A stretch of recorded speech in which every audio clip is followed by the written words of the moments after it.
ഓർത്തു ഞാൻ നട്ട ചമ്പകത്തൈയിലെ ആദ്യത്തെ മൊട്ട് വിരിഞ്ഞ നാളിൽ സ്നിഗ്ധമാരുടെയോ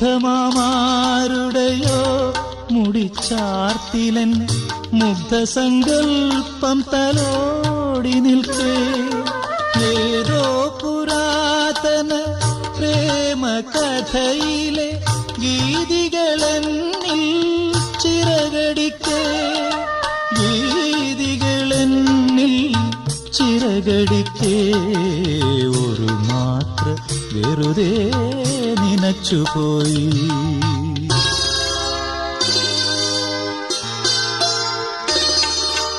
അരികിൽ നീയുണ്ടായിരുന്നെങ്കിലെന്നു ഞാൻ ഒരു മാത്ര വെറുതെ നനച്ചുപോയി.